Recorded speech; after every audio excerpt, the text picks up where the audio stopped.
like I'm saying, and if there's something to be published or something to be wrote, these customers, these commercial customers should also be made aware that they're not gonna get, we're doing them way too cheap. After this started and looked into the rates for them, it's too cheap for the commercial accounts, but Because we pick up some of them 3 times a week, you know, some of them's daily. some of them's daily. Or are you going to get Prime somebody coming in here example daily? is the school right now, that's daily. And they need it daily because of the cooking and the stuff they have. They need it. And there's others, I think the hospital is 3 times, Parkview is 3 times, a lot of the others is twice a week.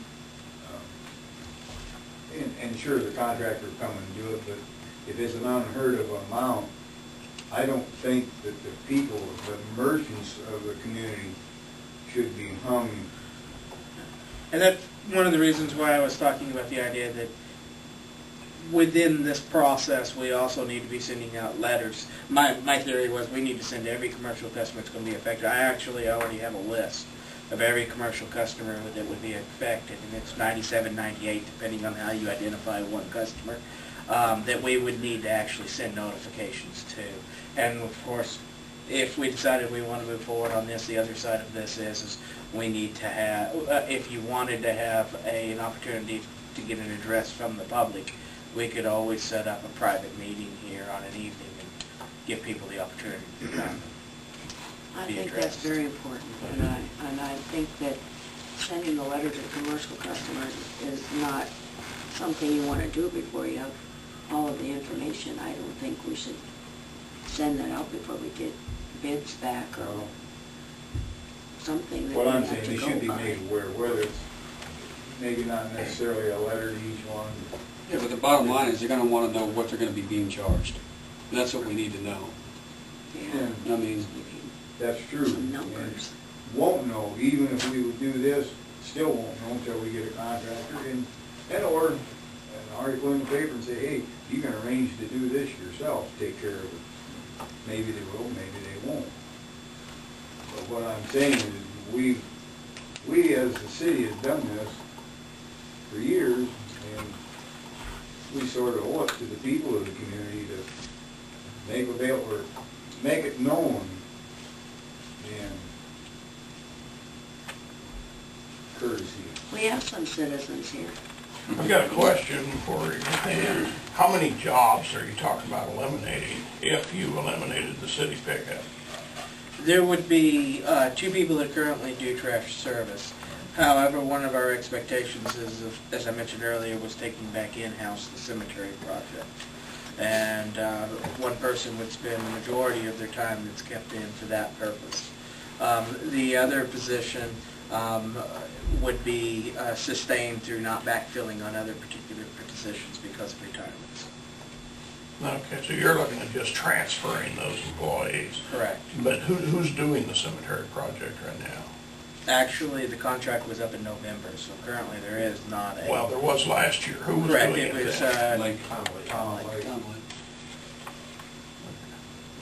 And cemetery is just seasonal, perhaps, 6 months? 8 to 9 months. Well, I mean, if you count leaves and spraying and tree removal in the winter, there is a lot more time dedicated to the cemetery than you would actually first think. And of course, the other portion of the time would be spent during the downtimes there.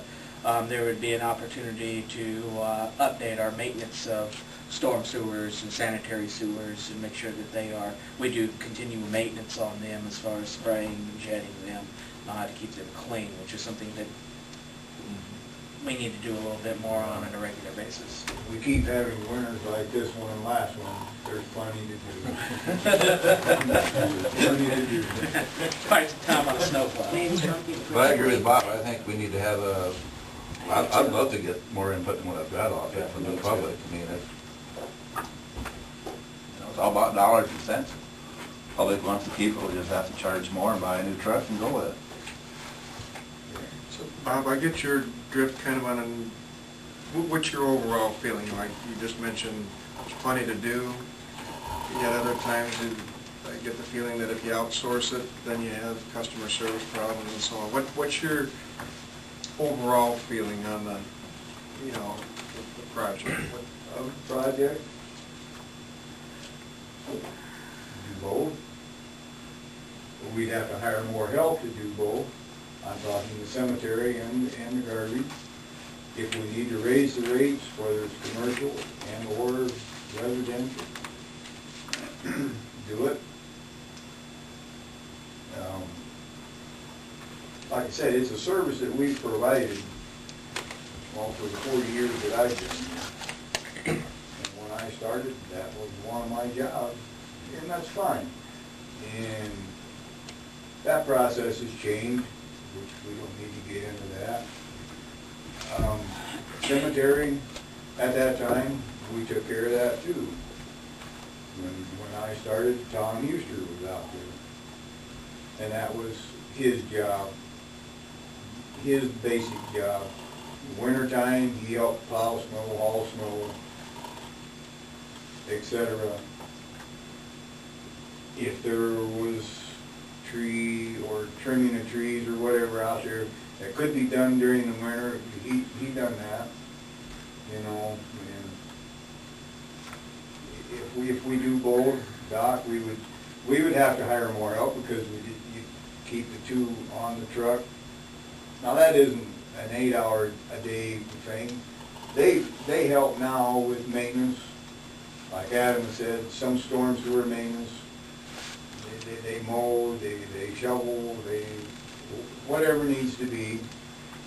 And the cemetery, you know, if you're gonna have a full-time sexton out there, well, there's times of the year one person can't do that job solely by himself. Mowing, trimming, etc. You just can't. It's too much. And so, you know, hire more help. We have to get some equipment for the cemetery, which if we would take it over and don't do the garbage, we still have to get some equipment for there. And we got good dealers local for that. That's not a problem. How do you, what's your idea about getting public input? How would you like to proceed with that? Everybody seems Well, to we need think that. to, we need to proceed with the proposal first. Right, yes, but then how, Adam, when would you expect the proposal or the bid or the whatever would come back? Well, just stay in that time frame. Take out my comments about it, just stay in that time frame.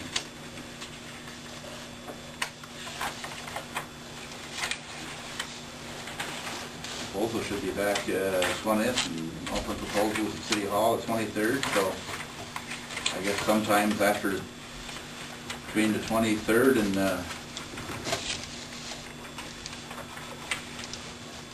somewhere that week, have a public meeting. Is that RFP asked what the commercial rates will be? If it doesn't, then it's not gonna solve your problem of knowing what those commercial people are gonna have to pay outside, and it probably does not, I'm gonna guess, probably isn't.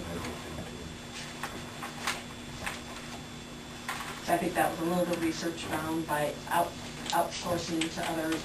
We found that their minimum was approximately maybe $40, $45. Ours is only $18. For commercial? Right. And if those commercial people wanted to keep the service local and were willing to pay that as an outsource, and if they were willing to pay the city, a lot of that cost that you would need to make up the difference possibly would be there. But that's what you'd have to compare, you know, because I think we just kind of real briefly found that it looks like ours might be way under what they would be charged by an outside firm. Well, if Bob, and another thing we maybe think about, if Bob thinks we get by another year or two with the truck, maybe we ought to just think about this a year and contract out the cemetery, and that'd give us more time to look around too. I think that's a good idea, because I think we're really pushed up against time right now. If the truck will hold another year, then that'd be one way of doing it, I guess, but I don't know. I think it's. What do the rest of you guys think?